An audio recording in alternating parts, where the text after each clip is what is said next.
صل على محمد وآل محمد. اللهم صل على محمد وآل محمد. اللهم صل على محمد وآل محمد.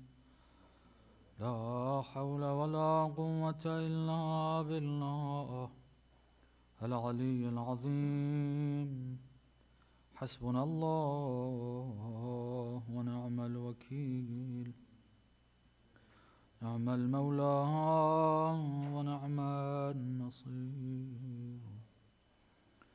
أستغفر الله الذي لا إله إلا هو الحي القيوم الرحمن الرحيم ذو الجلال والإكرام، وأتوب إليه.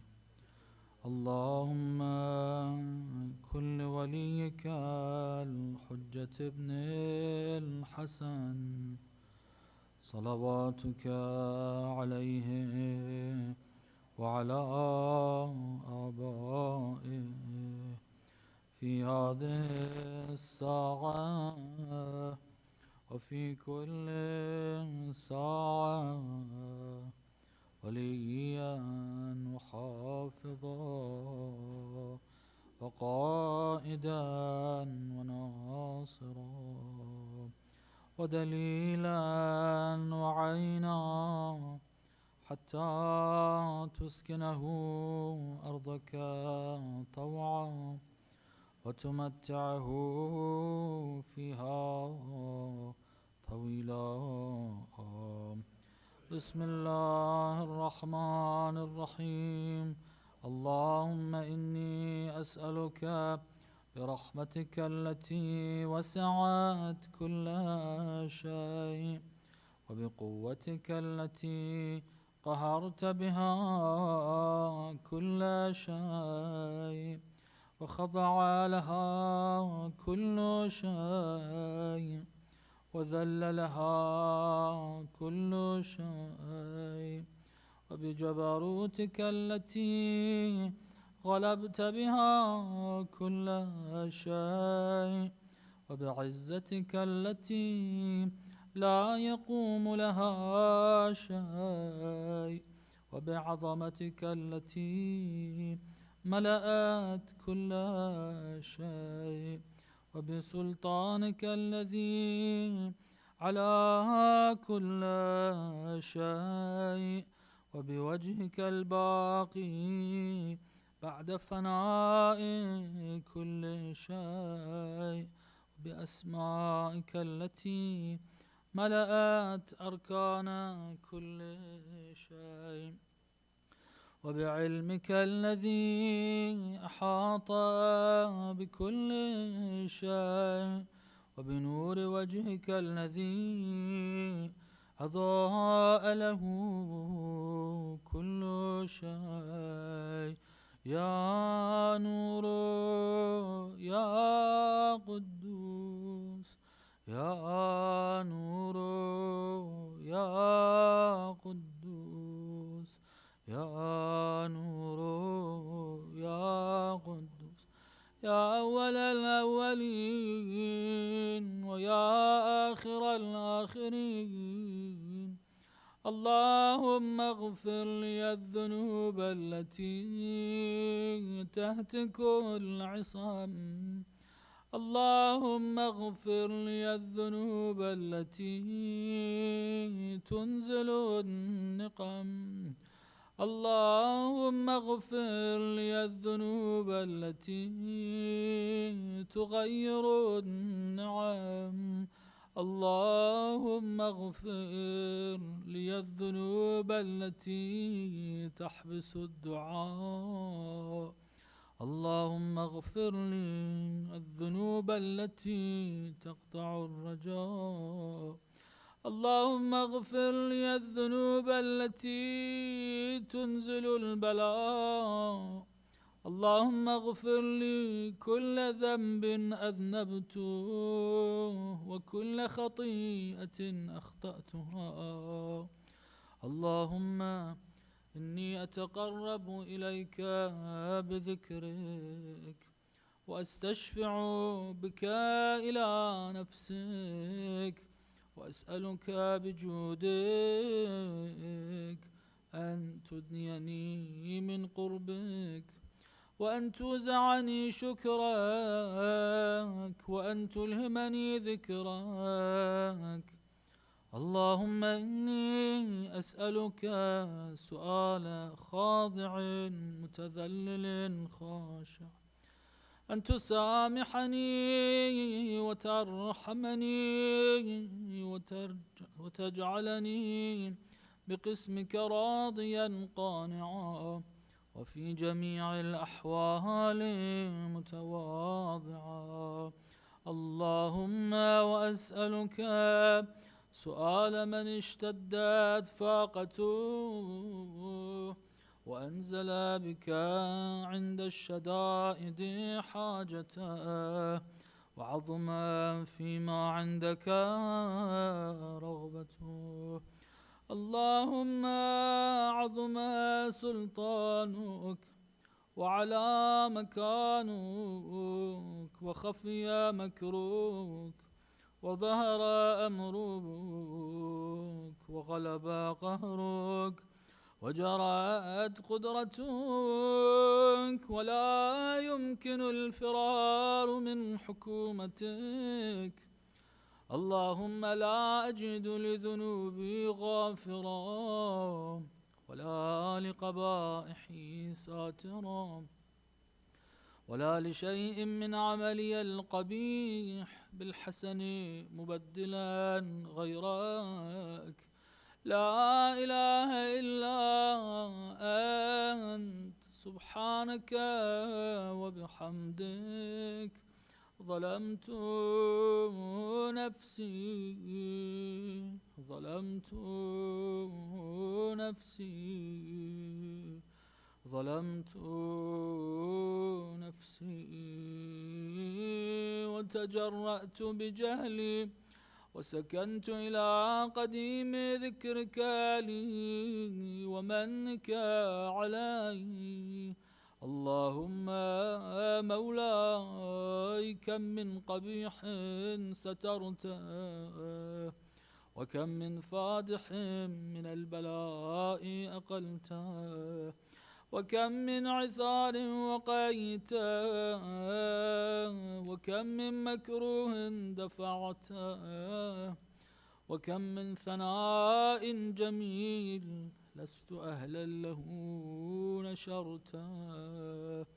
اللهم عظم بلائي وأفرط بي سوء حالي وقصرت بي أعمالي وقعدت بي أغلالي وحبسني عن نفعي بعد أملي وخدعتني الدنيا بغرورها ونفسي بجنايتها ومطالي.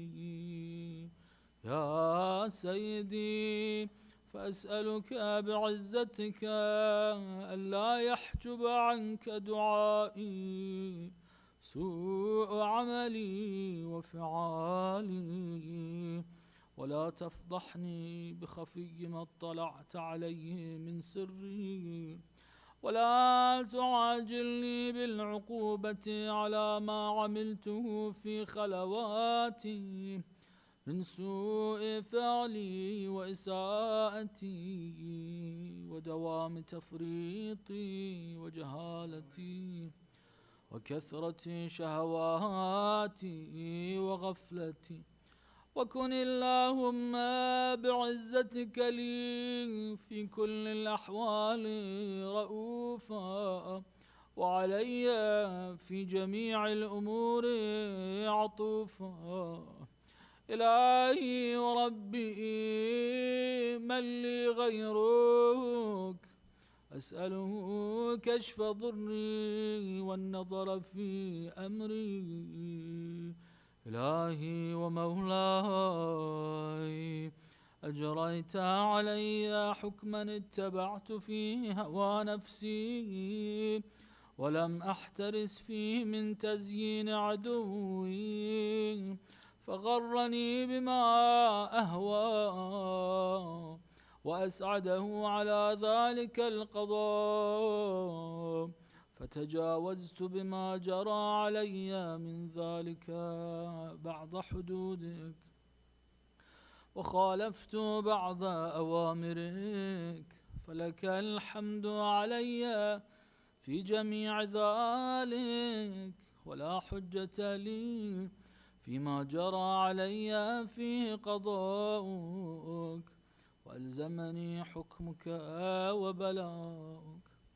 وقد أتيتك يا إلهي بعد تقصيري وإسرافي على نفسي، معتذرا نادما منكسرا مستقيلا، مستغفرا منيبا، مقرا مذعنا معترفا، لا أجد مفرا مما كان مني، ولا مفزعا أتوجه إليه في أمري غير قبولك عذري، وإدخالك إياي في سعة من رحمتك. اللهم فاقبل عذري وارحم شدة ضري، وفكني من شد وثاقي.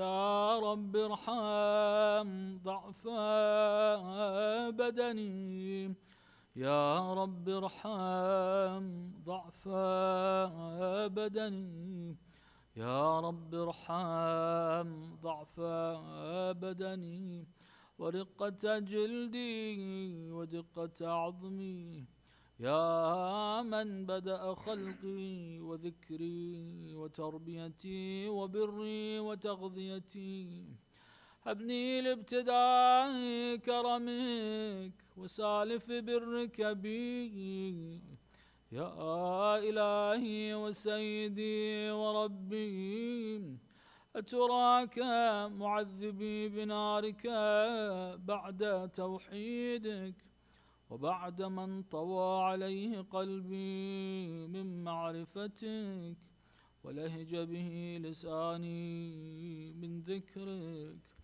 واعتقده ضميري من حبك، وبعد صدق اعترافي ودعائي خاضعا لربوبيتك، هيهات أنت أكرم من أن تضيع من ربيته، أو تبعد من أدنيته، أو تشرد من آويته، أو تسلم إلى البلاء من كفيته ورحمته. وليت شعري يا سيدي وإلهي ومولاي، أتسلط النار على وجوه خرت لعظمتك ساجدا، وعلى ألسن نطقت بتوحيدك صادقا، وبشكرك مادحا، وعلى قلوب اعترفت بإلهيتك محققا، وعلى ضمائر حوت من العلم بك حتى صارت خاشعة، وعلى جوارح سعت إلى أوطان تعبدك طائعة، وأشارت باستغفارك مذعنة. ما هكذا الظن بك، ولا أخبرنا بفضلك عنك، يا كريم يا رب، وأنت تعلم ضعفي عن قليل من بلاء الدنيا وعقوباتها، وما يجري فيها من المكاره على أهلها، على أن ذلك بلاء ومكروه قليل مكثور يسير بقاؤه قصير مدته.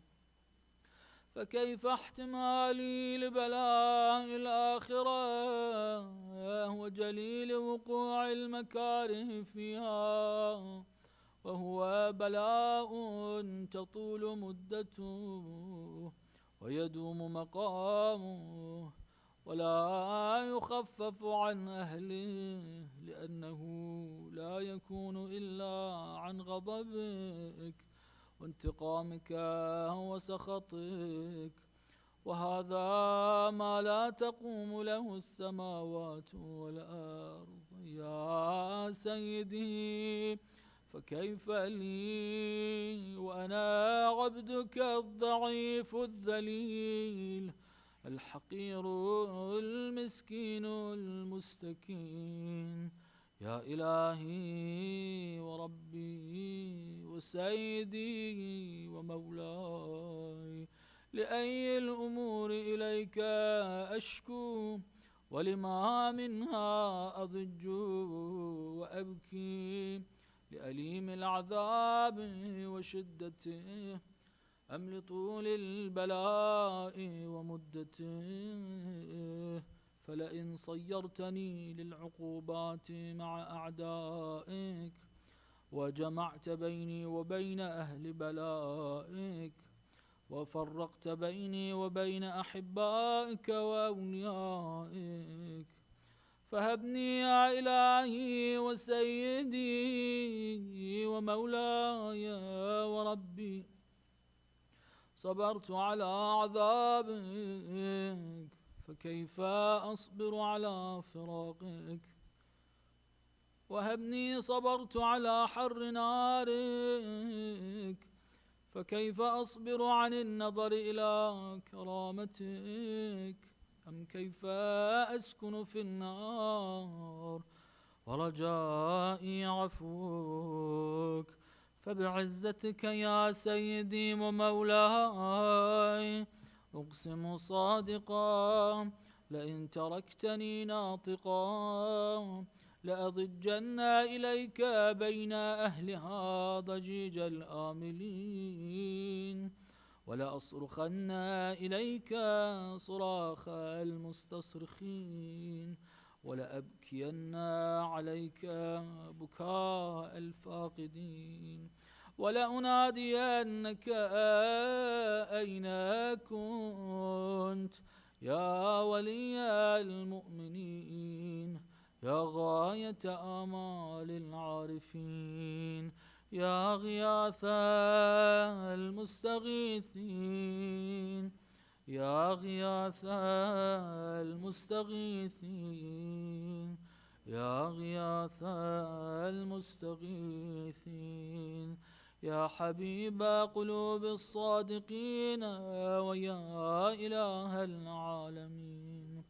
أفتراك سبحانك يا إلهي وبحمدك تسمع فيها صوت عبد مسلم سجن فيها بمخالفته وذاق طعم عذابها بمعصيته وحبس بين أطباقها بجرمه وجريرته، وهو يضج إليك ضجيج مؤمل لرحمتك ويناديك بلسان أهل توحيدك ويتوسل إليك بربوبيتك يا مولاي. فكيف يبقى في العذاب وهو يرجو ما سلف من حلمك؟ أم كيف تؤلمه النار وهو يأمل فضلك ورحمتك؟ أم كيف يحرقه لهيبها وأنت تسمع صوته وترى مكانه؟ أم كيف يشتمل عليه زفيرها وأنت تعلم ضعفه؟ أم كيف يتقلقل بين أطباقها وأنت تعلم صدقه؟ أم كيف تزجره زبانيتها وهو يناديك يا رب؟ أم كيف يرجو فضلك في عتقه منها فتتركه فيها؟ هيهات ما ذلك الظن بك ولا المعروف من فضلك ولا مشبه لما عاملت به الموحدين من برك وإحسانك. فباليقين أقطع لولا ما حكمت به من تعذيب جاحديك وقضيت به من إخلاد معانديك لجعلت النار كلها بردا وسلاما وما كان لأحد فيها مقرا ولا مقاما. لكنك تقدست أسماؤك أقسمت أن تملأها من الكافرين من الجنة والناس أجمعين وأن تخلد فيها المعاندين وأنت جل ثناؤك قلت مبتدئا وتطولت بالإنعام متكرما أفمن كان مؤمنا كمن كان فاسقا لا يستوون. إلهي وسيدي فأسألك بالقدرة التي قدرتها وبالقضية التي حتمتها وحكمتها وغلبت من عليه أجريتها أن تهب لي في هذه الليلة وفي هذه الساعة كل جرم أجرمته وكل ذنب أذنبته وكل قبيح أسررته وكل جهل عملته كتمته أو أعلنته أخفيته أو أظهرته وكل سيئة أمرت بإثباتها الكرام الكاتبين الذين وكلتهم بحفظ ما يكون مني وجعلتهم شهودا علي مع جوارحي وكنت أنت الرقيب علي من ورائهم والشاهد لما خفي عنهم وبرحمتك أخفيته وبفضلك سترته وأن توفر حظي من كل خير أنزلته أو إحسان فضلته أو بر نشرته أو رزق بسطته أو ذنب تغفره أو خطأ تستره يا ربي يا ربي يا رب يا ربي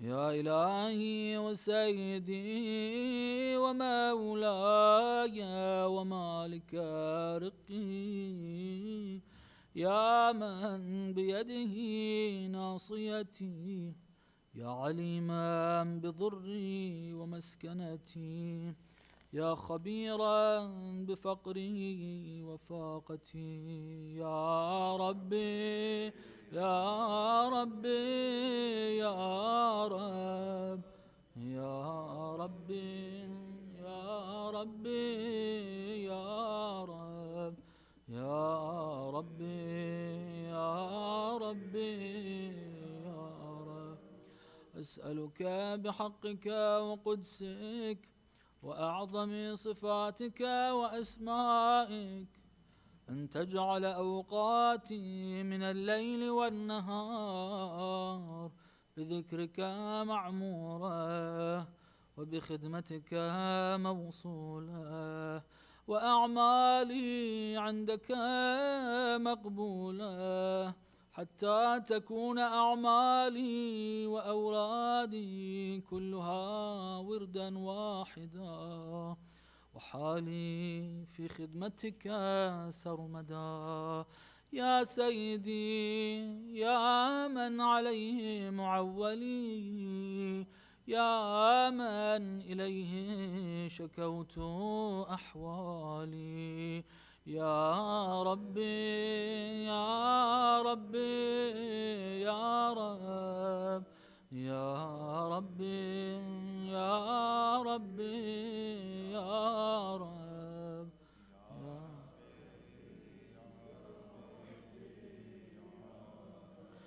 قو على خدمتك جوارحي واشدد على العزيمة جوانحي، وهب لي الجد في خشيتك والدوام في الاتصال بخدمتك، حتى أسرح إليك في ميادين السابقين وأسرع إليك في البارزين، وأشتاق إلى قربك في المشتاقين، وأدنو منك دنو المخلصين، وأخافك مخافة المغنين، وأجتمع في جوارك مع المؤمنين. اللهم ومن أرادني بسوء فأرد، ومن كادني فكد، واجعلني من أحسن عبيدك نصيبا عندك، وأقربهم منزلة منك، وأخصهم زلفة لديك، فإنه لا ينال ذلك إلا بفضلك، وجد لي بجودك، واعطف علي بمجدك، واحفظني برحمتك، واجعل لساني بذكرك لهجا، وقلبي بحبك متيما، ومن علي بحسن إجابتك، وأقلني عثرتي، واغفر زلتي، فإنك قضيت على عبادك بعبادتك، وأمرتهم بدعائك، وضمنت لهم الإجابة، فإليك يا ربي نصبت وجهي، وإليك يا ربي مددت يدي، فبعزتك استجب لي دعائي، وبلغني مناي، ولا تقطع من فضلك رجائي، واكفني شر الجن والإنس من أعدائي. يا سريع الرضا يا سريع الرضا يا سريع الرضا، اغفر لمن لا يملك إلا الدعاء، فإنك فعال لما تشاء. يا من اسمه دواء وذكره شفاء وطاعته غناء، ارحم من رأس ماله الرجاء وسلاحه البكاء. يا سابغ النعم يا دافع النقم، يا نور المستوحشين في الظلام، يا عالما لا يعلم صل على محمد وآل محمد وافعل بنا ما أنت أهله وصلى الله على رسوله والأئمة الميامين من آله وسلم تسليما كثيرا.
मोहतरम कायदे रज़ा साहब से मुल्तमिस हूँ कि वो तशरीफ़ लाए और सलाम पेश करें.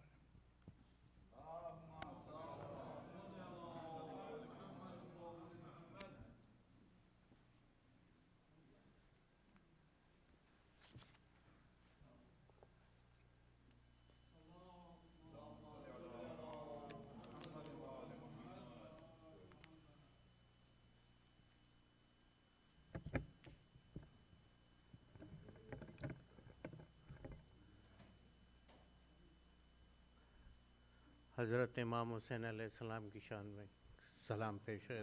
ایک درود بھیج دیجیے.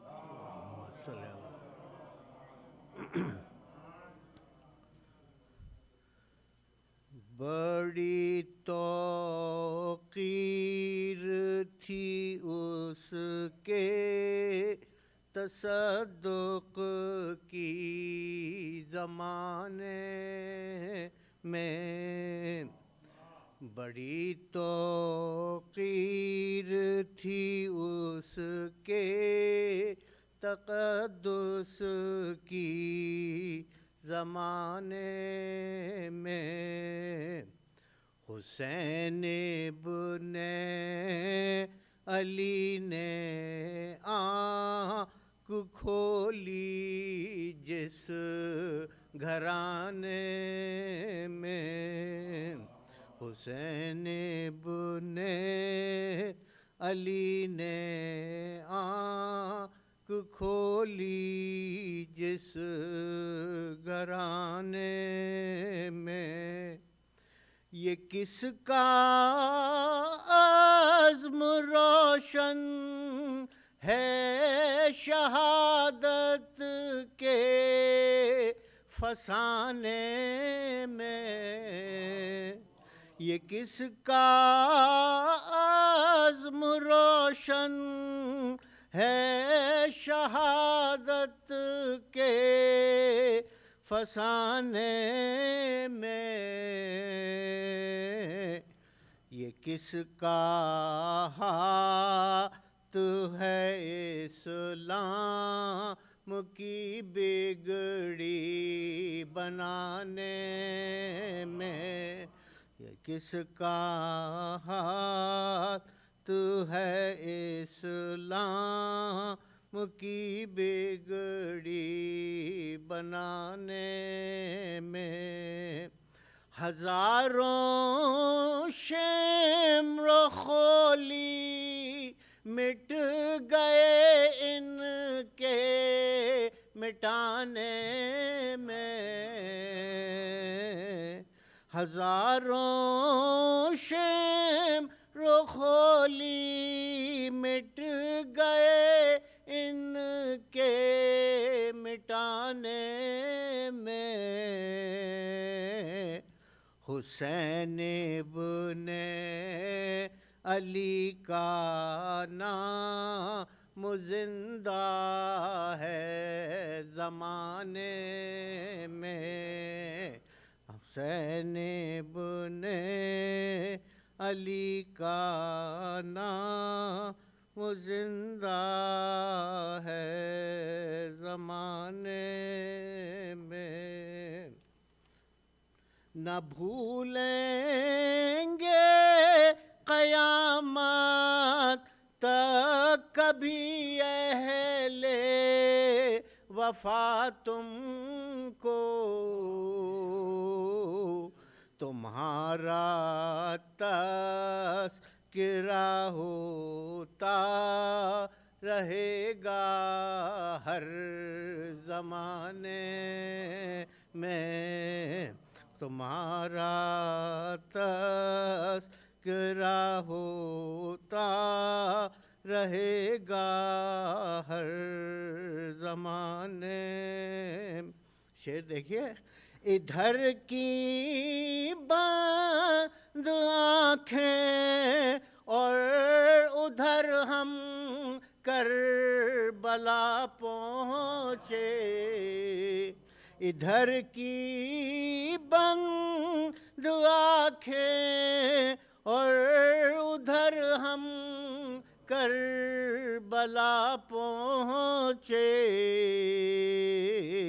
بس اتنی دیر لگتی ہے وہاں تک آنے جانے میں، بس اتنی دیر لگتی ہے وہاں تک آن جانے، وہی حر جس نے پہلے راستہ روکا تھا سرور کا، وہی حر جس نے پہلے راستہ روکا تھا سرور کا، وہ بازی لے گیا راہ وفا پر سر کٹانے میں۔ آخری شعر ہے، حرم کے جانے والوں ایک سجدہ شہر کے در پر، بشر معراج پاتا ہے یہاں پر سر جھکانے سے۔ مختار ہے، رضا سے بتے نبی کا غم میری قسمت میں لکھا ہے، رضا سے بتے نبی کا غم میری قسمت میں لکھا ہے، یہ وہ غم ہے کہ جس کی دھوم ہے سارے زمانے میں۔ درود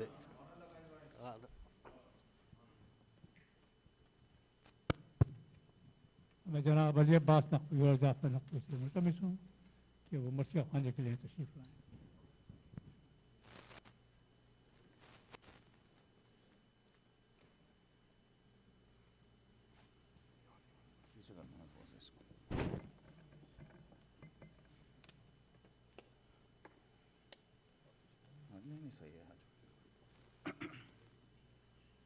سلام کے چند اشعار، ٹائم زیادہ ہو چکا ہے، صرف 3-4 شعر، اس کے بعد مرثیہ۔ درود پڑھنے محمد و آل محمد۔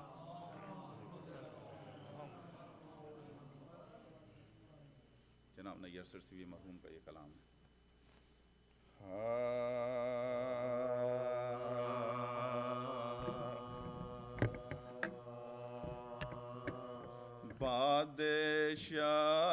بادشاہ بھی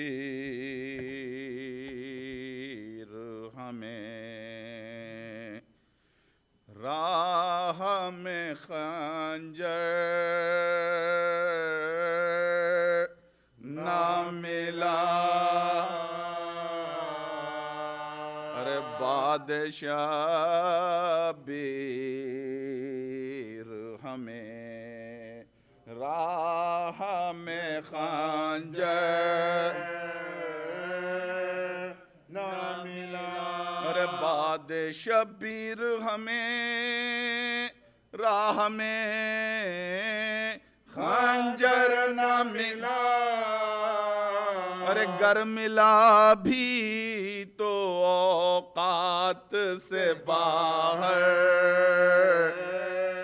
نہ ملا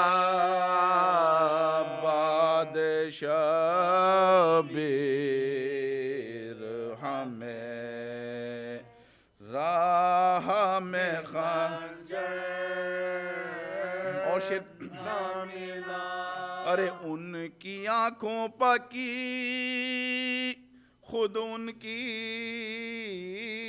نظر نے لانا ان کی آنکھوں پکی خود ان کے مصرع پیش ہے نظر نے لانا ارے 14 صدیوں سے جنہیں فاطمہ کا گھر نہ ملا بادشاہ بیر ہمیں راہ میں خنجر بس بھائی شیر پیش نہ ملا ارے ان کا دعویٰ ہے کہ ہم لائیں گے مولا کا جواب ان کا دعویٰ ہے کہ ہم لائیں مصرع پیش ہے مولا کا جواب ارے جن کے اجداد میں قمبر کا بھی ہم سر نہ ملا بادشاہ بیر راہ میں خان اور شیر پہ قیدہ ارے کربلا آکے رسولوں کو ہوا یہ احساس کربلا آکے رسولوں کو مصرع پیش قائد بھائی ارے ہم کو سب کچھ تو ملا حر کا مقدر نہ ملا بادشاہ بیر ہمیں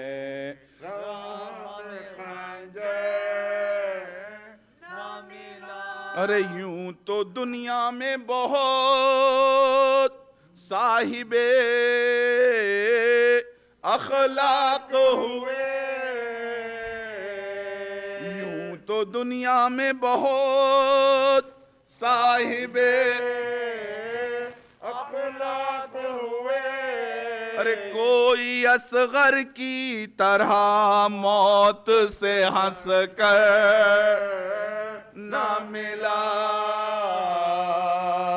بادشاہ بیر ہمیں راہ میں خنجر نہ ملا ارے فطر سو راہبو حر یہ ہے عطائے مولا فطر سو راہبو حر پا ہے عطائے مولا ارے ورنہ دو بار کسی کو بھی مقدر نہ ملا بادشاہ بیر ہمیں راہ میں خنجر آخری شعر پیش ارے مونچھ پائے ہوئے اب جائے کہاں بیٹھا ہے منہ چھپائے ہوئے اب جانے کہاں بیٹھا ہے ارے شام تک ڈھونڈا سروں نے کہیں خنجر نہ ملا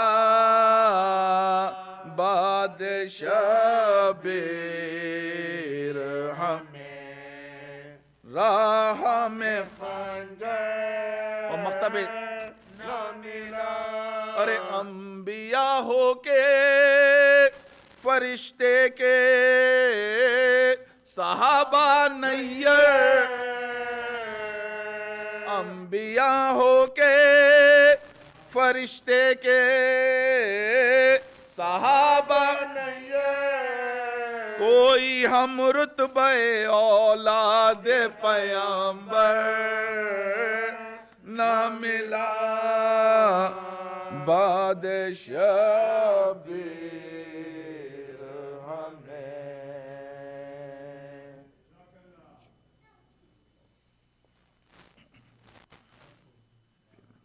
سورہ فاتحہ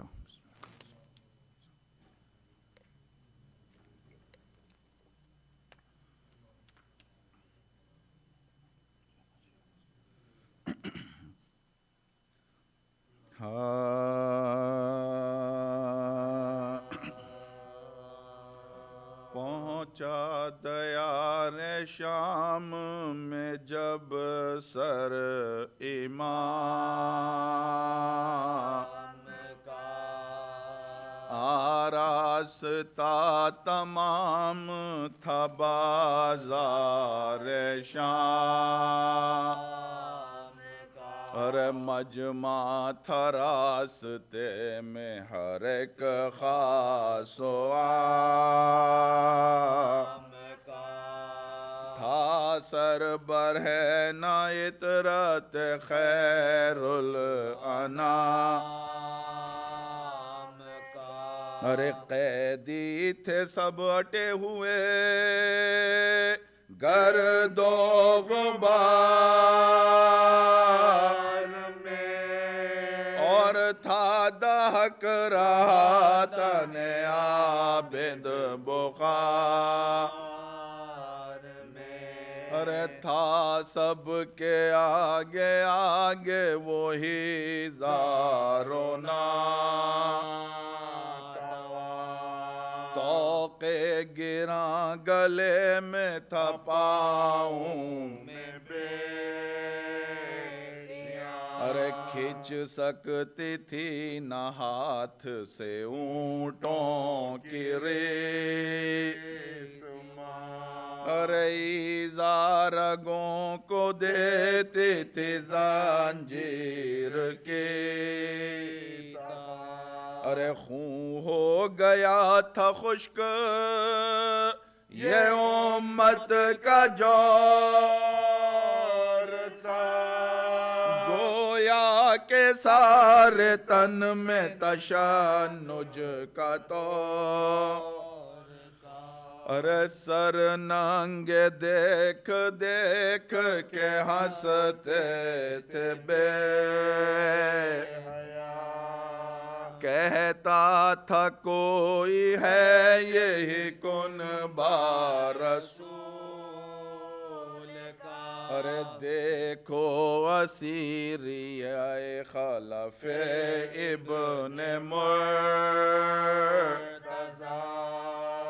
دیکھو ہے ایک رات کی بیوہ کا سر ارے کنگنا بھی ہے بندھا ہوا دستے نائی میں بس تارسن بھی ہے اس نازک کلائی میں ارے جس نیزے پر دھرا تھا سر ابن ناگاہ چلتے چلتے وہ راستے میں رو گیا ہر چند زور کرتا تھا خولی بے ارے پر ہوتی تھی جگہ سے نہ جنبش اس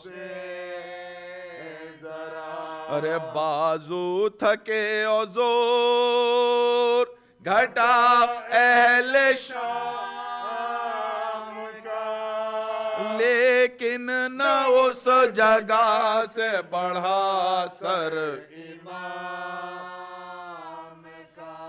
تب لے کے تازیاں نہ بڑھا شمر باد یقین آیا جناب سید سجاد کے ارے بدعت وہ کی کہ رہ گئی راہ کے ساتھ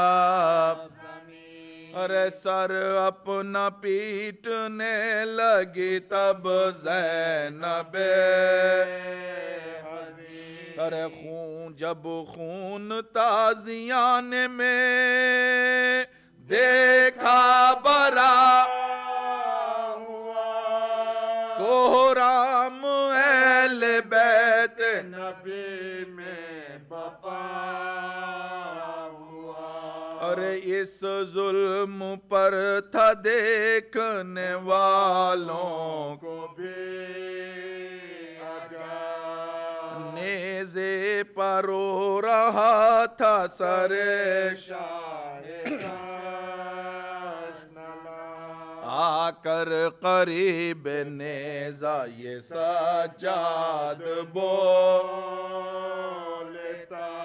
ارے کیوں بابا جان آگے نہ بڑھنے کا کیا سبب ارے بے کس کو بار بار یہ آدھا ستا اب مجھ سے تازیان نہیں کھائے جا پہنچا دیار شام میں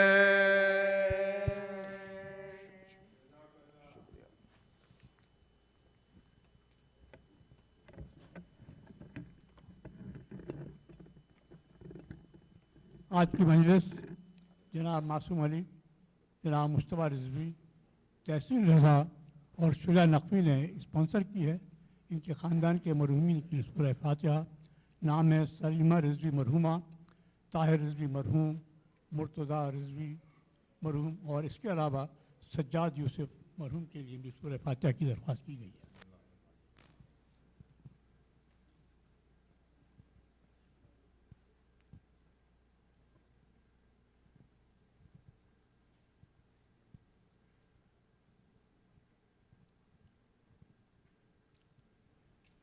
شجاع نقوی کی والدہ سخت علیل ہیں، انہوں نے تمام مومنین سے درخواست کی ہے کہ ان کی جلد صحت یابی کے لیے دعا۔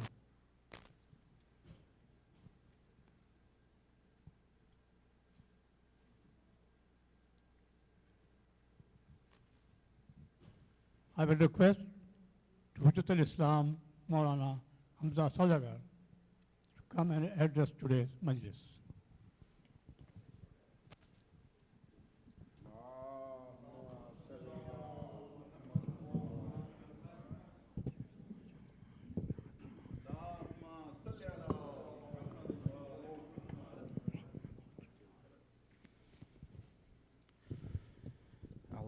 من الشيطان اللعين الرجيم بسم الله الرحمن الرحيم الحمد لله رب العالمين بارئ الخلائق أجمعين باعث الأنبياء والمرسلين والصلاة والسلام على سيدنا ونبينا وحبيب قلوبنا وطبيب نفوسنا وشفيع ذنوبنا أبي القاسم المصطفى محمد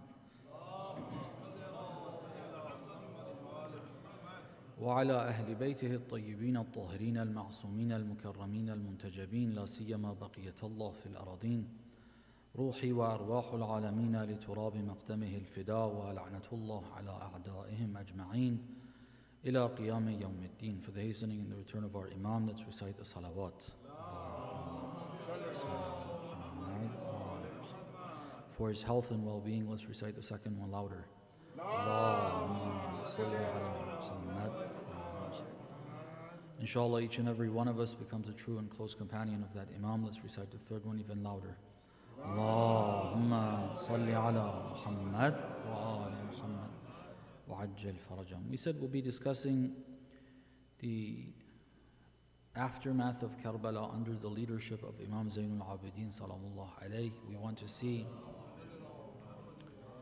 what our Imam did after Karbala. One important point that was mentioned is to see the aftermath of Karbala not only from the perspective of the losses and the tragedy and those who did not join, but rather see the positive impact that was intended by Imam al-Hussein, not only for centuries to come later like today. This is the impact of Imam al-Hussein that we're all here, but it was also an impact that was visible, that was seen, that was effective right there and then in Kufa, in Sham, in Medina.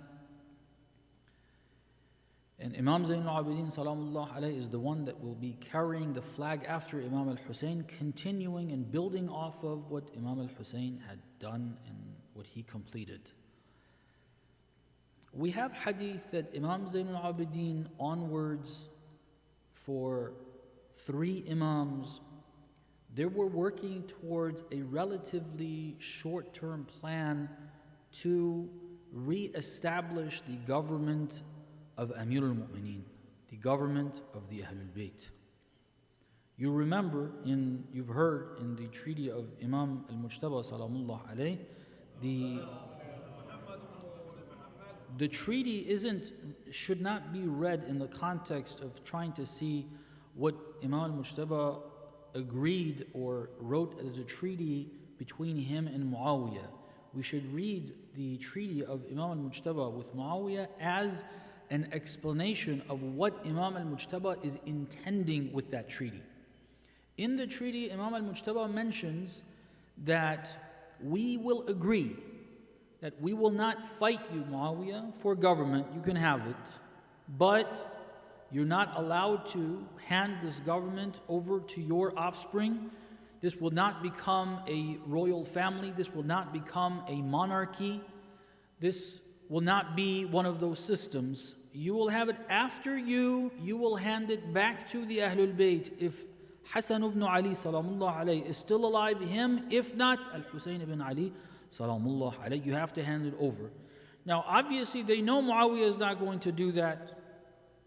Imam al-Mujtaba didn't write it for Muawiyah to do that. He didn't expect Muawiyah to do that.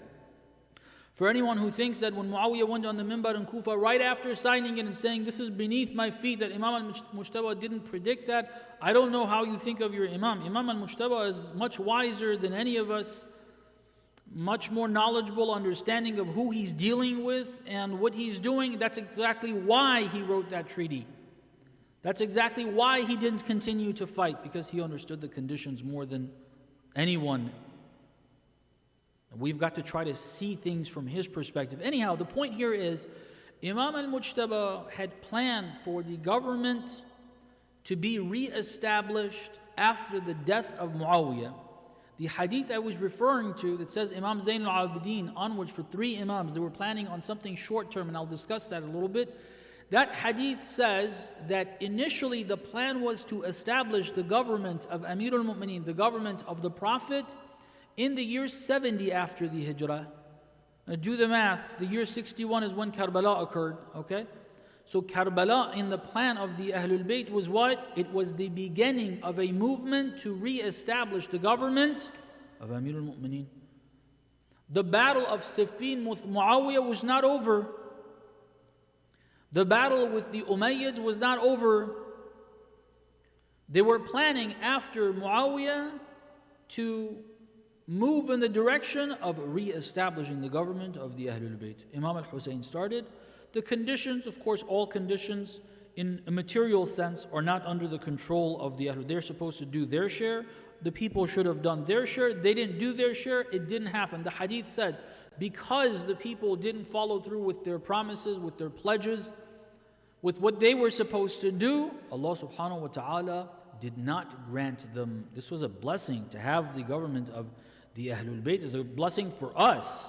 To be living under Ali ibn Abi Talib is a blessing for us.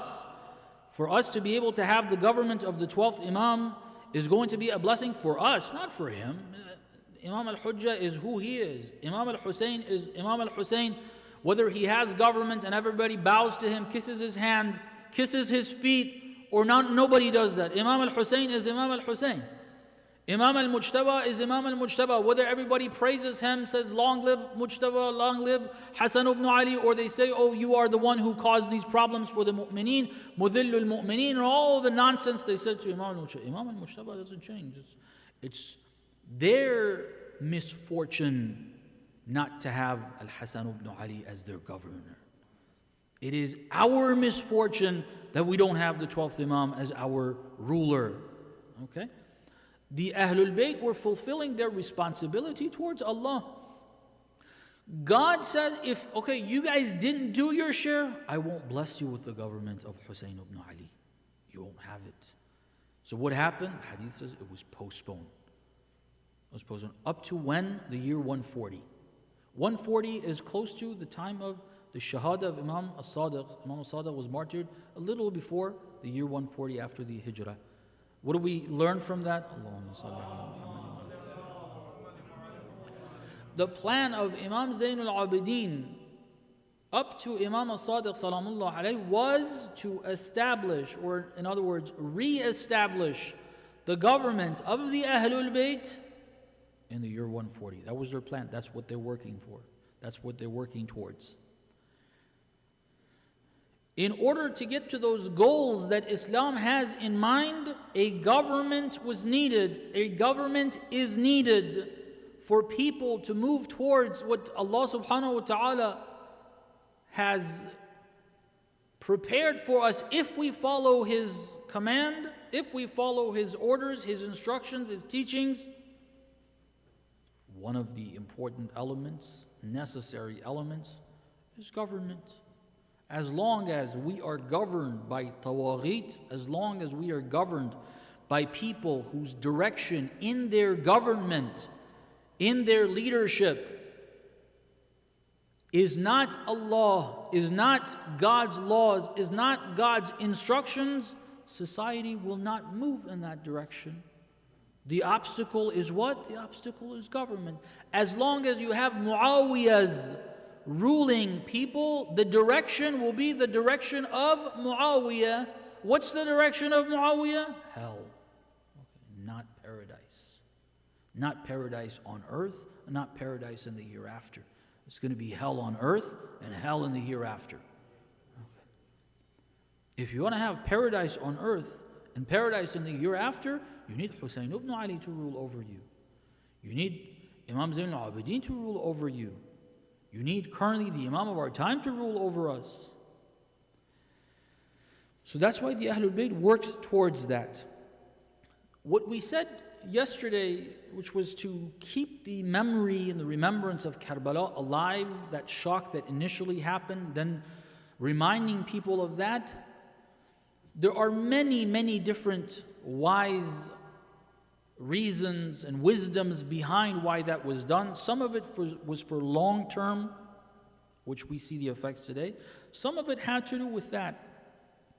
The spirit of revolution should be kept alive. The spirit of revolution cannot die. Imam al-Hussein started a revolution. He had to allow himself to be martyred in the way of Allah subhanahu wa ta'ala. He is physically not there anymore. But the spirit of Hussein needs to be there. Imam Zainul Abideen, this is one element, this is one factor of what Imam Zainul Abideen did for that short-term plan. Part of it is the short-term intended goal. One other thing that we want to talk about tonight regarding what Imam Zainul Abideen salamullah alayhi did. In the context that had to do with that short-term plan, as the hadith says, the establishment of the government of the Ahlul Bayt in the year 140. What did Imam Zainul Abideen do in regards to that? One of the things that Imam Zainul Abideen did, salamullah alayhi, was to train individuals, to train people that he could send to other cities, to other regions, and to establish the ideology of the Ahlul Bayt, the true ideology of the Quran, establish it throughout the Muslim empire, amongst people, the ideology that tells you you can't allow what's happening in the name of Islam by someone who claims to be the Khalifa of Rasulullah and later claimed to be the Khalifa of Allah, representative of God on earth. The Umayyads started claiming that during the time of Imam Zainul Abideen and Imam al-Baqir. They started claiming that they're Khalifatullah. Khalifatu Rasulullah is not enough. What he says is the word of God. The ideology of the Quran, the true teachings of the Quran that the Ahlul Bayt were presenting, tell a Muslim that the Quran is what it is. It speaks for itself. If some dude gets up and says, no, I represent God, the Quran says equality, the Quran says justice, the Quran says spirituality, the Quran says the ruler needs to be humble, the ruler is azizun alayhi ma anittum, harisun alaykum bil mu'minina ra'ufur rahim. As the Prophet was, he cared for the people. When he sat amongst the people could not distinguish between who is the ruler and who is the ruled and who are the average people. They couldn't see. The Prophet, when he wanted to establish the masjid, he didn't tell people, okay, gather, can you guys give me funds? He had money. He said, who does this land belong to? They said, it belongs to a couple of orphans. How much does it cost? This much. He added some to it, took the money out of his pocket, paid for it himself. Okay, guys, we're going to be building a masjid. He said, okay, guys, you guys build a masjid. No, we want to build the masjid. Bismillah. Let's go forward. He started digging. He started putting the bricks together. He started piling up the bricks. He did the work and told everyone else to come. This is Islamic government. This is how the ruler is supposed to be. The Umayyad rulers, are you guys Muslim governments? Are you a Muslim ruler? The Quran says this is how you're supposed to be. The true ideology of the Quran, which the Ahlul Bayt presented, is to look at the Quran and see what it says. And then if some guy stands up and says, no, I represent and I'm going to do it this way, you say, no, it doesn't work like that. The Prophet was the last prophet. No one's going to change the Quran. There's no new message. You can claim all you want. The Quran says this is how you're supposed to behave. No. Yazid, sit down. You can't be ruling. But there's going to be consequences. The Quran says, Jahidu. The Quran says, لا تحسبن الذين قتلوا في سبيل الله أمواتا بل أحياء عند ربهم يرزقون. This is the Quran. When you see something wrong, you stand and speak. If the consequence is that you die in that way, don't consider that death. That is life. That's life. That's what the Quran says. And Hussein ibn Ali showed that to everyone. He demonstrated that in that context.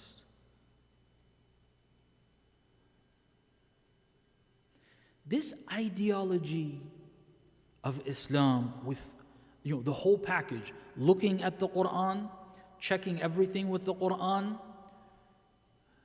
If the government, if the rulers, if people of power say something else, you don't give in to that. If there are consequences to standing up and speaking for the truth, then so be it, whatever the consequence may be. This ideology needs to spread. Remember last night we saw this, if the ideology of Hussein in Karbala and standing up for the truth becomes a widespread ideology, if everyone believes in that, if even in Kufa those people, just the 18,000 people that pledged allegiance. That's not the entire population of Kufa, by the way. I'm not even sure if that's 50%. That may even be less than 50% of the population of Kufa on that day. From the figures that we see, 18,000, maybe 20%. Okay? If even that 20%, the 18,000 people who pledged allegiance to Muslim ibn Aqil, if they believed in this ideology, Ubaydullah ibn Ziyad would not have been able to do what he did. Okay? If those 18,000 people would have had this ideology, Imam al-Hussein would have been able to reach Kufa, get rid of Ubaydullah ibn Ziyad, gather more troops, take Basra, then they will have 2 major cities, then move further north, then more people who've been fed up with the garbage that Muawiyah ibn Abi Sufyan, one of the tulaqa, has been giving them. They'll come forward, they'll see this is the grandson of the Prophet. It would have changed everything. The ideology needs to spread more and more people need to believe in it. If Imam Zainul Abideen salamullah alayhi is planning so that 80 years later, from the year 61 he's starting to work, about 80 years later is 140, the Imam is working to establish that government, it requires more and more people across the Islamic empire to believe in this ideology. How is Imam Zainul Abideen going to do that? Can he go to city? How long is he going to be able to stay in each city? If he, for example, would move to somewhere in Azerbaijan, which was part of the Islamic Empire, how many years would he have to stay there to establish himself so that people know him, so that they listen to him, and then he trains a number of them so that he can get the results that he wants? And then that's only one area.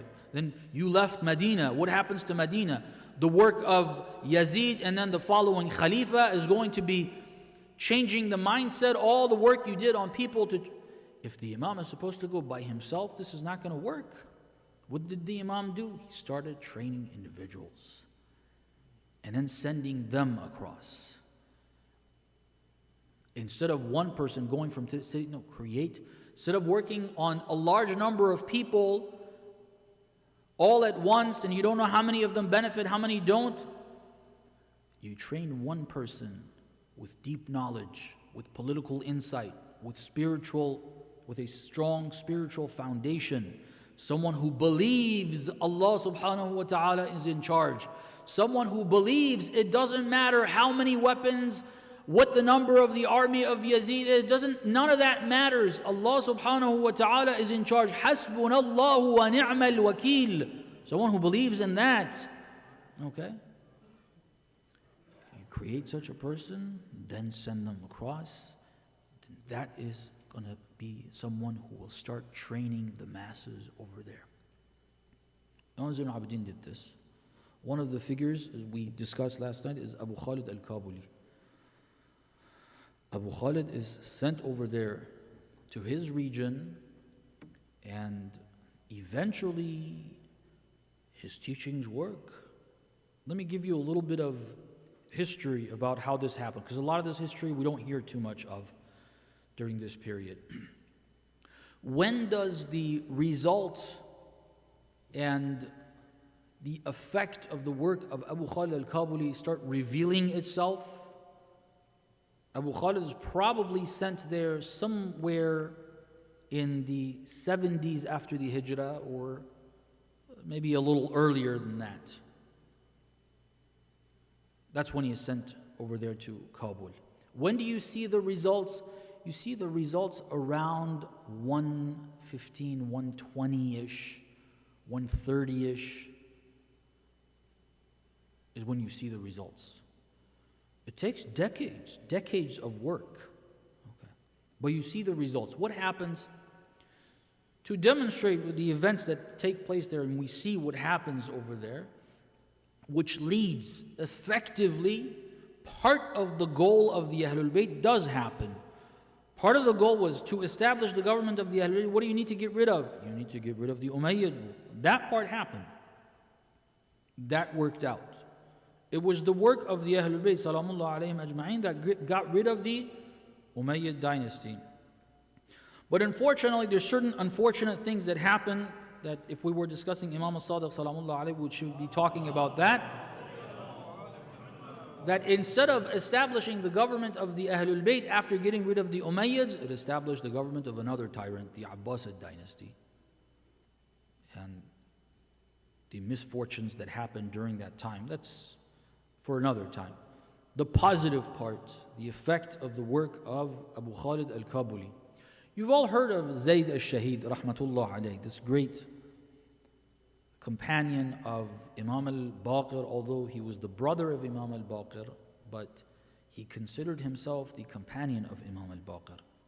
Although he was the uncle of Imam al-Sadiq, salamullah alayhi, and in terms of age, he was senior, but he considered himself a companion, a follower of Imam al-Sadiq, salamullah alayhi. Zayd was a great man. I don't want to get into the details of how, when, why exactly he started his rebellion from Kufa again, why that city again.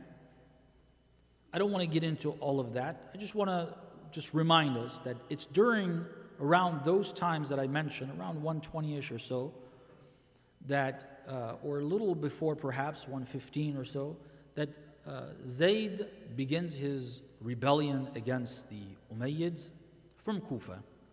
It fails in terms of being able to become a big movement against the Umayyads. There it fails. One of the people that accompanied Zayd al-Shahid was his son, Yahya ibn Zayd. Yahya, when he sees that what has happened and they're not going to be able to do this, they were defeated basically, Yahya leaves Kufa. Where does he go? He starts moving east. He goes towards where at least Arabs call Jawzjan. Apparently, it's in Afghanistan. It's in eastern, if I remember correctly, eastern Afghanistan or northeastern, somewhere over there. Jawzjan, Arabs call it. He went over there. He stayed for a while. Then he started a rebellion from that region. That rebellion was unexpected, number one. The Umayyads thought that the stronghold of the Ahlul Bayt was Kufa. They put the likes of the Thaqafi, the two Thaqafis that were ruthless rulers, they put them as rulers and governors of Kufa because they wanted to make sure that the Shia, the potential followers of the Ahlul Bayt or the followers of the Ahlul Bayt that were in Kufa would not be able to come together, form any form of movement. And you see the results. As soon as Zayd starts up, there are people, they want to join, but the number of people that actually come together are within the hundreds. They're not even thousands. Okay. And they crack down on them, get rid of all of them. It's crushed over there. They have Kufa under full control. They're expecting anything that may happen is going to happen over here. What happens is when Yahya goes over there in his city, when he calls, people gather. People come forward. Well, I thought this area was under the influence of the Umayyads, under the propaganda of the Umayyads. The governors were the governors of the Umayyads. The leaders of the Friday sermons, the Friday prayers who delivered the Friday sermons, they were appointed by the Umayyads. The message that weekly people got was the message of the Umayyads. What was that message? Bad-mouthing Ali ibn Abi Talib. Ali ibn Abi Talib is a horrible person. Before anything, la'an on Ali, saying the worst things you can imagine against the Ahlul Bayt of the Prophet, particularly Ali ibn Abi Talib salamullah alayh. A people that are constantly under that influence, if you come and say, we want the government of the Ahlul Bayt, how should they respond to you? You should get the hell out of here. What are you talking about? They're really bad people. Don't you see the effect of propaganda today? They use propaganda to overthrow the Syrian government that had been good to its people. These are facts. Don't listen to Western media. They brainwashed a whole bunch of people. They made it seem like the Syrian government is attacking, destroying people, killing people, just out of the blue. They just decided to start doing that and created this big mess. They created these groups that are supposed to be the Free Syrian Army. What Free Syrian Army? You created this monster before the bigger monster, Daesh, ISIS, to supposedly help the Syrian people? That was all a big lie. But when you constantly pump that into the minds of the people through mass media, including social media, this is one of the things that ISIS was using was social media. They were able to get lone wolves in the US and elsewhere through what? What means? Social media. Social media is controlled as well. Don't think that this social media is not, you can do whatever. No, you can't do. You put up stuff with Haj Qasim Soleimani, it goes against our community rules. Oh yeah. Well, what are they? What the US government tells us. That's our community rules. It's under control. It's not free for all, whatever you want. You can promote whatever you want. No, there are rules, guidelines. You can't promote what you think is right. They bombarded a whole lot of people. The whole world thought that, the Hezbollah that all Muslimin loved after the 2006 war, everybody supported. Now Hezbollah wants to go and help the Syrian people and the Syrian government over there. All these Muslimin are like, what are these people doing? Death to Hezbollah, death to Nasrullah, all of this. Why? Because their minds are under the influence of the media controlled by the Zionists. Although Hezbollah is actually helping them. Hezbollah is good for them. Hezbollah is good for all Muslimin. The Islamic Republic is helpful to all Muslimin. Hashr Sha'bi freed and liberated all Muslimin and all people, even the non-Muslims of Iraq from Daesh. The campaign against Hashr Sha'bi, Hashr Sha'bi is there to do this in Iraq, to do that. They have their own agenda, they want to do this. The reality is one thing, the campaign is trying to influence the minds of the people for their objectives. At that time, obviously the Ahlul Bayt are who they are. I don't need to explain to you who they are, but what is the media of the time, the Jummah prayers, the sermons, what is that pumping into people? Ali ibn Abi Talib is a horrible figure. Hussein ibn Ali, we got rid of, that's what is being pumped into people. So if that's what's happening, the natural result is they don't want the Ahlul Bayt. They should have been thinking that the Ahlul Bayt are the worst people on the face of the earth. Why is it that when Yahya moves in that direction, he is supported, he is protected? Then when he says we need to rise, people listen to him. It's because of Abu Khalid al-Kabuli a few decades ago. In the 70s, sent. Now a few decades later, these people have been influenced by that. They realize that that media is not effective. They realize that that media is not true. They realize that they have an agenda. They realize the ones who are speaking in that way are more worthy of the words that they're using. Not Ali ibn Abi Talib, not Hussein ibn Ali, not Imam al-Mujtaba, not the household of the Prophet. Yahya ibn Zayd starts a rebellion over there. The numbers are large. They need to crush it. They do crush it because the armies, the military they had was stronger. These people, they weren't ready enough for that project, that part of it. That was crushed. Yahya ibn Zayd was killed.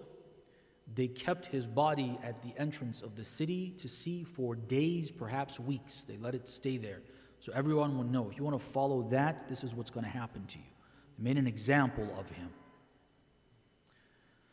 But did that change the course of events in the sense of Imam Zainul Abideen with his work was trying to establish this government, train these people. He sends Abu Khalid al-Kabuli over there. One rebellion, one response in this way, is that the end of it? The answer is no. A few years later, another person who is not actually, and this is one of the problems, who is not actually in line with the Ahlul Bayt, who is not like Abu Khalid that was trained by Imam Zainul Abideen, who was not like Abu Khalid who was doing whatever he did for Allah subhanahu wa ta'ala. There's a person that realized the conditions are bad, people don't like the Umayyads, And there is a potential unifying factor that can bring people together, and it can bring people together willing to sacrifice. And there's an example for that, and that is Yahya's. Therefore, Abu Muslim al-Khurasani, the general that we know today, we call him a general. He wasn't a general, he became a general. He started in that same city of Yahya ibn Zayd. He called for the same thing. People gathered. He, of course, used methods other than the methods of the Ahlul Bayt. But the point is, all these people gathered behind him. And when he saw the response and all these people gathering and he's fighting the Umayyads, city after city starts to fall, then he's panicking because he called towards the government of the Ahlul Bayt, not himself.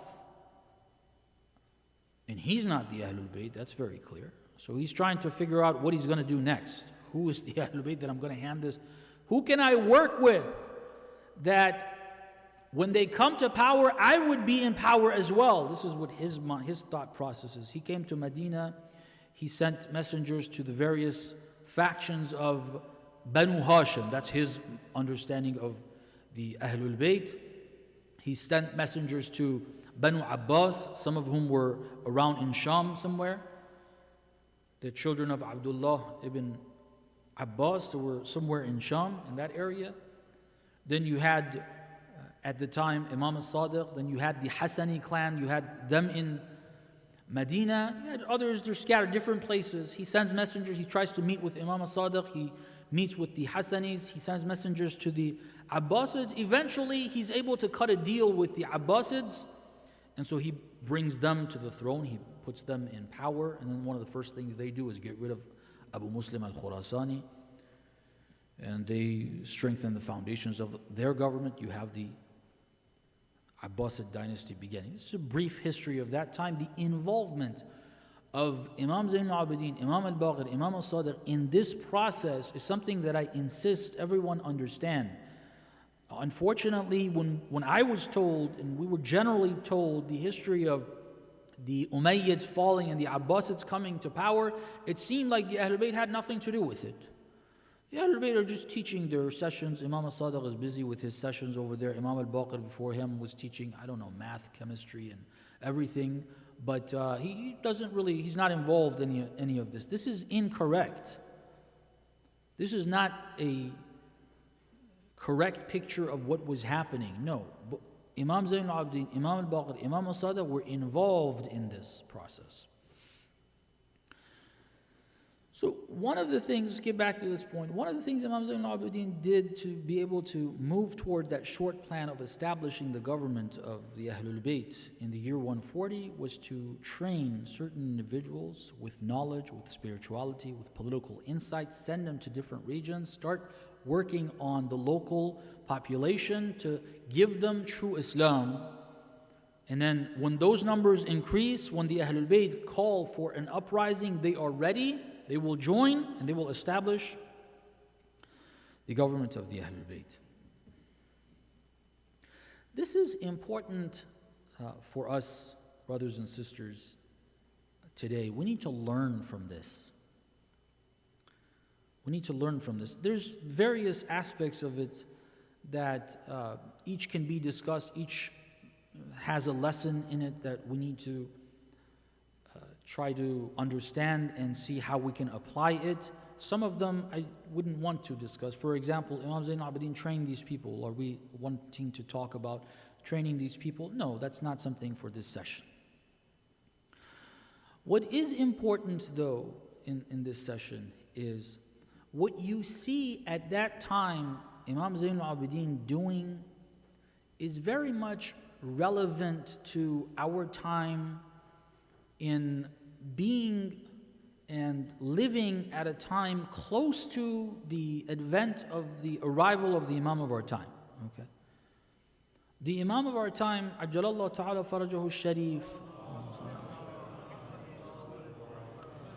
in occultation has been active. He is moving towards establishing that government. It's not that he will start his move later. No, he has already started. He is already active. He is already involved. He is already fighting. he is already training, he's doing all of that. It's just the cloud of ghaibah is blocking our view from seeing him and his activities. This is what the hadith is suggesting. When the hadith says that the imam during the ghaibah is like the sun behind the cloud, when you look at that, it's very clear. The sun, whether there is a cloud or there isn't a cloud, the sun behaves in the exact same way. The sun isn't different whether there's a cloud or not. The difference is in us. There's a time where when we see daytime, and when we see the brightness, we look up and like, oh, there's the sun. And sometimes you wake up, you see the brightness, you see it's daytime, yeah, but you're looking around, I don't know exactly where the sun is, but the effect is there, okay? The sun, does it behave any differently? No, it does exactly the same things. The imam during the occultation behaves like the imams that were not in occultation. The only difference is he's got hidden identity. We don't see him. We don't hear that the imam is the one who talked to this person or that person said this or said that. But he's been working on that. All right? The model of the Ahlul Bayt for establishing that government during those times is the same model of the Ahlul Bayt for establishing that government during these times. If the imam of our time is going to not establish the government of justice throughout what would maybe at those times be called the Muslim empire. Today we have a whole bunch of countries. There is no Muslim empire. There is no Islamic empire. All these fragmented Muslim countries, disconnected, one helping the kuffar against the other and vice versa, and all of that happening. Unfortunately, we don't have that. But the imam of our time is not looking at that region that is predominantly Muslim. He's looking at the entire globe. How is he going to be working on that? How is he going to be establishing that government? The same method. The same method. If Imam Zainul Abideen trained people, sent them to other regions to to teach Islam after having studied Islam, to give spirituality to the people after having received it from the Imam, to give political insight after having received it from the Imam. And the numbers of the people who receive that on various levels increase, and then there can be a public uprising, a popular movement against the Umayyads. That same thing needs to happen now for the Imam of our time. When the Imam of our time comes, he will call upon the people of the world. He will return at a time where there are these significant pockets of people that already have that knowledge, that already have that spirituality, that already have that political insight. And when he rises and he calls upon them, they know what to do in their areas. This is something I believe is relevant to us, brothers and sisters. You and I know part of this knowledge. With the work that Imam al-Hussein did, Imam Zainul Abideen did, Imam al-Baqir did, Imam al-Sadiq did, all of the Imams did, their students during the minor occultation, under the guidance of the 12th Imam, in an unseen manner, during the major occultation, their students, under the guidance of the 12th Imam, without us seeing a direct connection between them, all that effort going into it, these large numbers, this center here, other centers in this city, other centers in other cities in this country, and this is an important part of the world. But you look at the world, the centers of the Ahlul Bayt are glowing. If you look at the map, if there was one place in the world that you shouldn't have been seeing the message of the Ahlul Bayt at all, it should have been the United States of America. This is the part of the world that is directly under the influence of Iblis himself. Okay. Yet in Washington, D.C., in New York, the political and the economic centers, in Los Angeles, the cultural center, the corrupt cultural center and capital of this country, in Southern California, in Los Angeles, I was told there are 23 Shia centers. Okay. A little smaller than you guys' centers over here, but there are centers, okay? 23 centers. This is the work of the Ahlul Bayt, brothers and sisters. Let's understand where we are. Let's understand who we are. Let's understand our vision, the vision that Imam Zainul Abideen had. That hadith that said that the work was being done for the year 170, it says, because of the wrong that was done by the followers, unfortunately, again, that was postponed for a time that was not given any longer. Those 2 times were given. The year 70 was given, then it was postponed 140, then it was postponed to a time that was not given. Nobody was told when that time is. We're still waiting for that. We're still in the process. Remember, when it says that year, it doesn't mean the Imam is sleeping and it's just going to happen in the year 140. No, it means the Imam is working. And when it says that it's for a time that is not said to us, we don't know exactly when it is, it doesn't mean we sleep until that time comes. It means the Imam is working. Anyone who wants to be on the path of the Imam, anyone who wants to be the soldier of the Imam, anyone who wants to be the companion of the Imam has got to be working hard in that direction. When you study what the method of Imam Zainul Abideen was, what he did, now you understanding your conditions, we are the ones that are responsible to make sure the numbers of the people that learn of this message as it is. The Quran is a message of God for all people. It enlightens, illuminates the minds, the hearts, the lives of all people.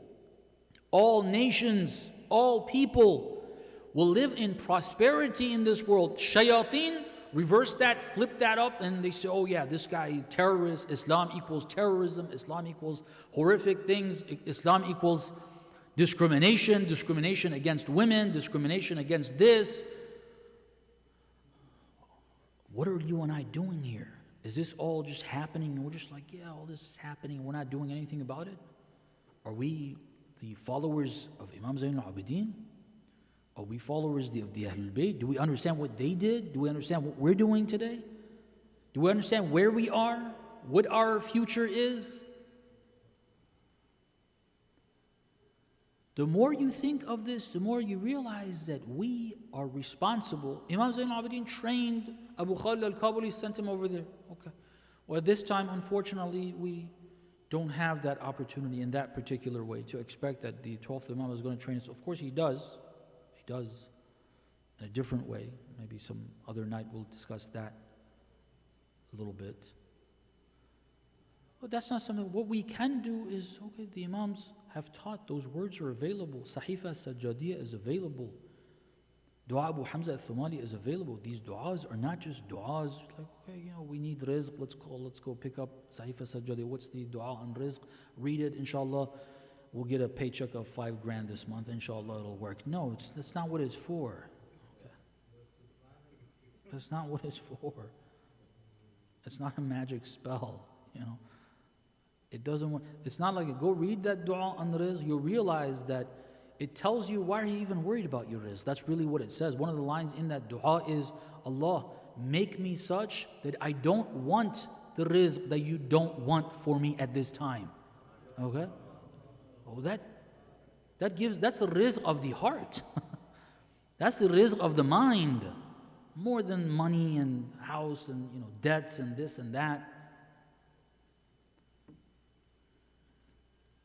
It changes your perspective of the world. Instead of focusing on all these material causes and effects, you realize Allah is in charge. As much as we say that, do we really believe God is in charge? The way Ibrahim, that prophet that the Quran tells us, believed? They came to the Prophet is on the verge of being thrown in this fire that's so huge, so hot, no one can handcuff him and carry him and throw him in the fire. They have to use a device to throw him from a distance. He's about to be thrown. The angel comes to him. Do you want help from us? Amma minka falam. Allah is watching whatever He wants. He's in control. If He wants me to burn to ashes, then so be it. If He wants to save me, He's capable of whatever He wants. Do we believe He's in charge? Are we so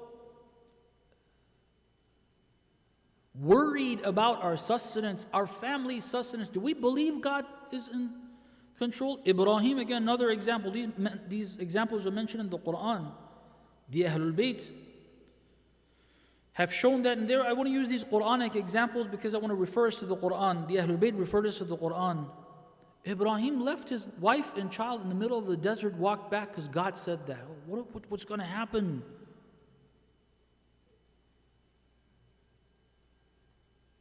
I'm not the one that provides. Allah is the one that provides. He ordered me. If I was an irresponsible person to do that, that's a whole different thing. But if I'm listening to what God said, no, that's not.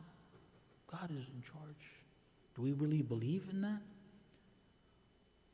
Imam al-Hussein, what are you going to do? You're going to go over there, you're going to get yourself killed. You're not going to accomplish anything. Yes, I am. I am not.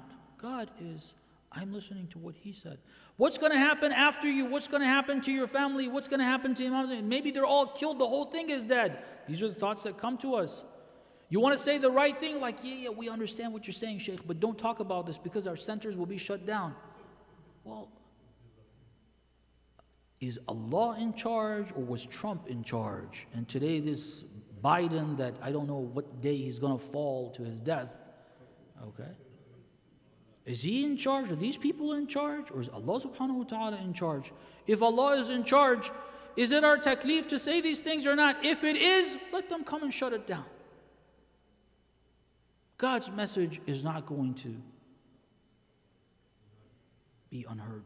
يُرِيدُونَ لِيُطْفِئُوا نُورَ اللَّهِ بِأَفْوَاهِهِمْ. Do we believe this? We need to strengthen these beliefs in our hearts.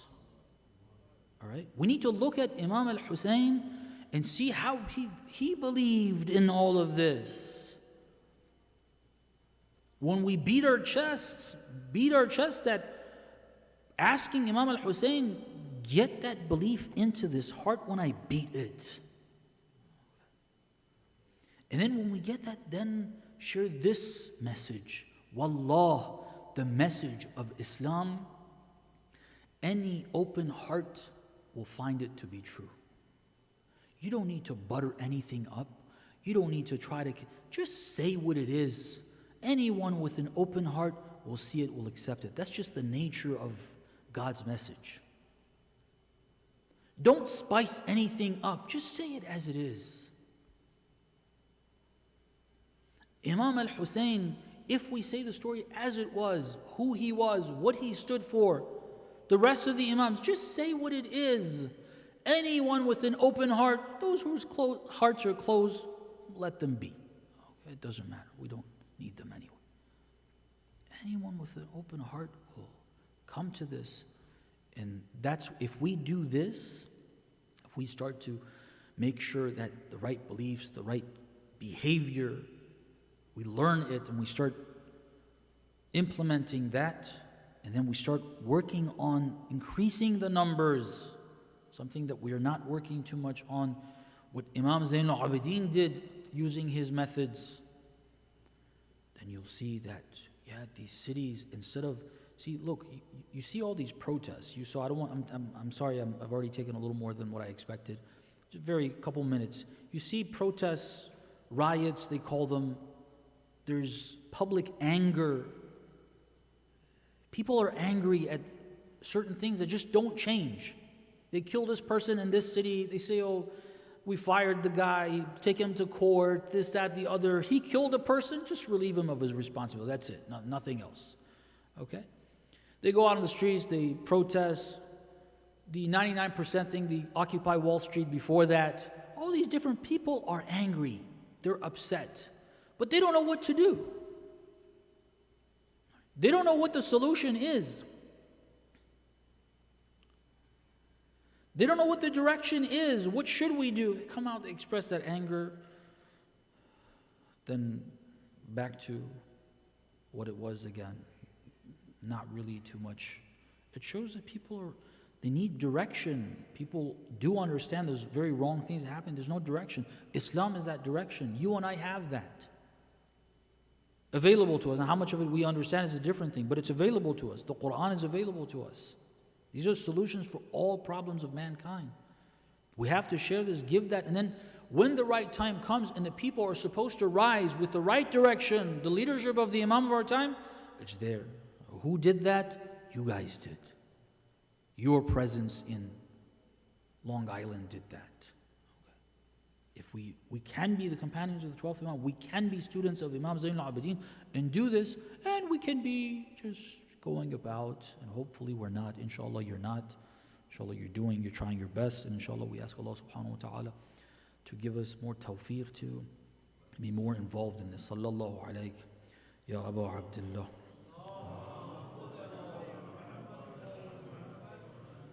Sallallahu alaykum, Ya Ahl Bayt Nubuwwah wa mawdi'a ar-risalah ومختلف الملائكة ومهبط الوحي. May Allah's peace and blessings be upon you, my beloved Holy Prophet, and the Ahlul Bayt. May Allah's peace and blessings be upon you. It was in your homes that Allah subhanahu wa ta'ala blessed us with guidance and revelation. May Allah's peace and blessings be upon you. Angels descend upon you day in and day out. Sallallahu alayk, Ya Aba Abdullah. Sallallahu alayk, Ya Madlub. Sallallahu alayk, أيها الشهيد بكربلاء عطشانا.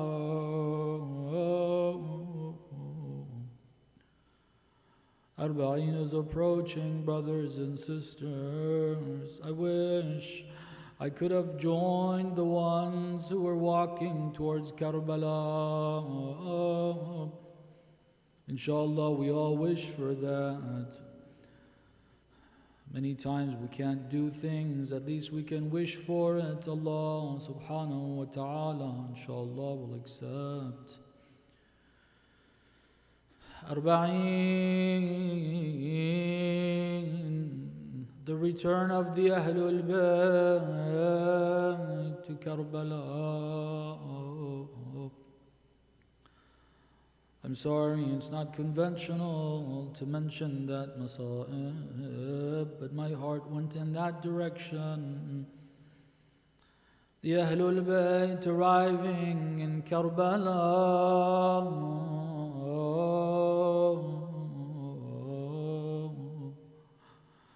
As they're approaching, just imagine the memory is coming back. Maybe there are still pieces of the tents they had, reminding them of the tent of Ali al-Asghar.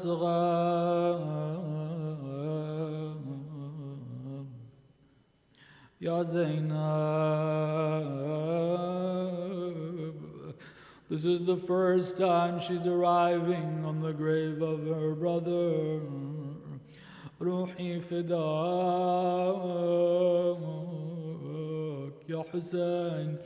She would probably be speaking to Imam al-Hussein regarding the journey. Ya Hussein, I know your head was with us. Your head saw what they did to your daughter, what they did to us. But Ya Hussein, I can't take being away from you. Maybe it was this dua of Zainab in Karbala that Allah subhanahu wa ta'ala took her life just over a year after Karbala. Ya Allah, the mother Rubab, probably asking Imam Zainul Abideen, where is my Ali al-Asghar buried? Imam Zainul Abideen shows her where he is, in the arms of Imam al-Hussein. Ya Allah,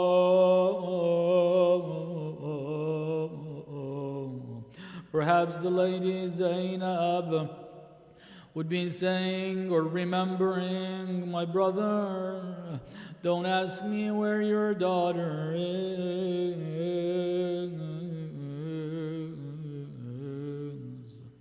ألا لعنة الله على القوم الظالمين وسيعلم الذين ظلموا أي منقلب ينقلبون. يا حسين.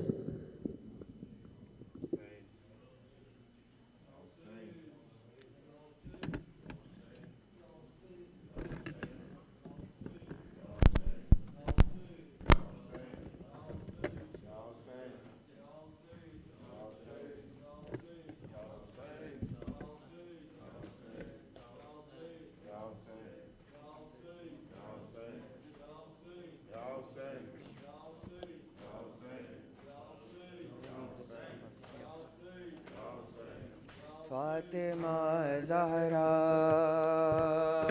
فاطمہ زہرا فاطمہ زہرا فاطمہ زہرا فاطمہ زہرا یا زہرا یا زہرا یا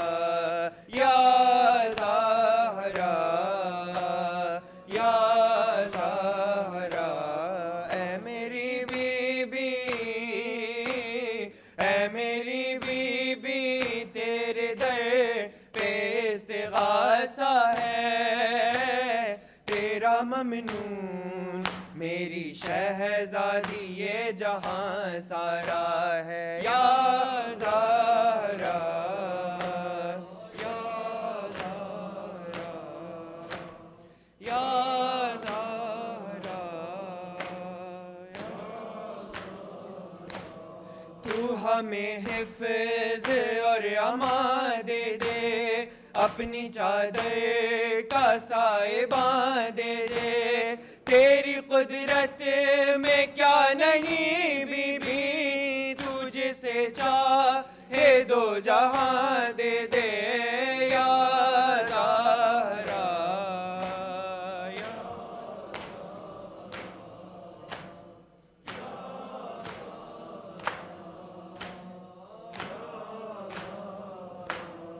اے میری بی بی اے میری بی بی آنسوؤں میں دعا مانگی ہے تیری تسبیح ہی پڑھ کے دل نے تجھے پکارا ہے یا زہرا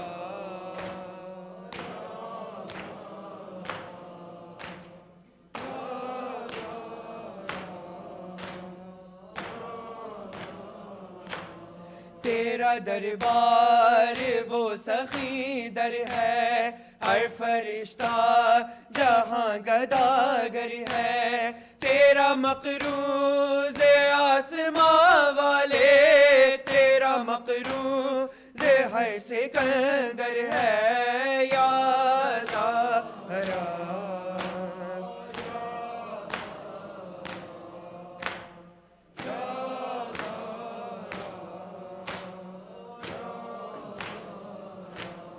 فرش مجلس پہ اور مصلی پر ہر جوان کہہ رہا ہے رو رو کر ہم رہے نہ رہے مگر بی بی تا قیامت رہے غم سرور یا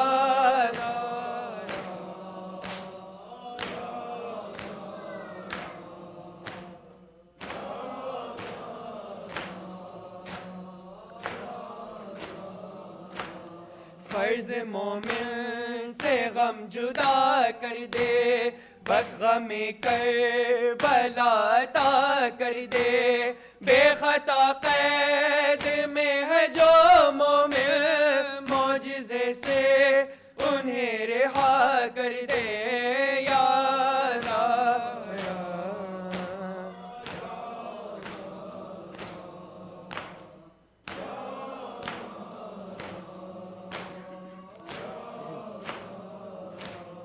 ان شہیدوں کا یہ مقدر ہے، صاحبائیں کا تیری چادر ہے، ان کے سینوں پہ اے میری بی بی داغ ماتم نشان حیدر ہے یا زہرا۔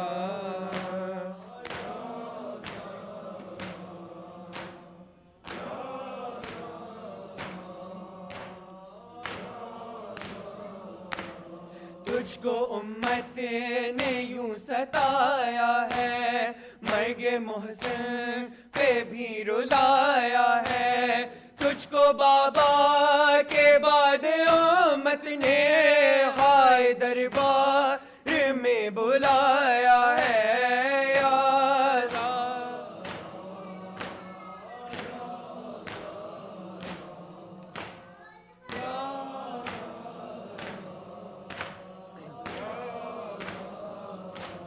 کربلا میں تیری شبی بن کر، اپنے بابا کی زندگی بن کر، تیرا بچپن ہے سکینہ بی بی اور جوانی ہے زینب مزتر یا زہرا یا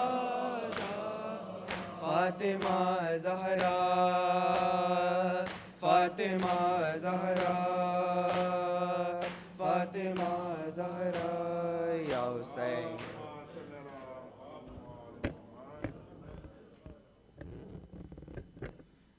صلی اللہ علیک یا رسول اللہ، صلی اللہ علیک یا خیر خلق اللہ ویا خاتم النبیین وصفوة المرسلین، صلی اللہ علیک یا امیر المؤمنین علی بن ابی طالب وصی رسول اللہ، صلی اللہ علیک یا فاطمہ سیدة نساء العالمین، صلی اللہ علیک یا ابا محمد یا حسن بن علی ایہا المجتبى، صلی اللہ علیک یا ابا عبد اللہ وعلى الارواح التي حلت بفنائک، عليك مني سلام الله أبدا ما بقيت وبقي الليل والنهار، ولا جعله الله آخر العهد مني لزيارتكم. السلام على الحسين وعلى علي بن الحسين وعلى أولاد الحسين وعلى أصحاب الحسين جميعا ورحمة الله وبركاته. صلى الله عليك يا غريب الغرباء ويا معين الضعفاء والفقراء السلطان أبا الحسن يا علي بن موسى أيها الرضا المرتضى، صلى الله عليك وعلى آبائك وأبنائك جميعا ورحمة الله وبركاته. صلى الله عليك يا مولاي يا بقية الله يا حجة الله، عجل الله تعالى فرجك وسهل الله تعالى مخرجك وظهورك، وجعلنا من خير أعوانك وأنصارك والمستشهدين بين يديك. صلى الله عليكم يا أهل بيت النبوة جميعا ورحمة الله وبركاته.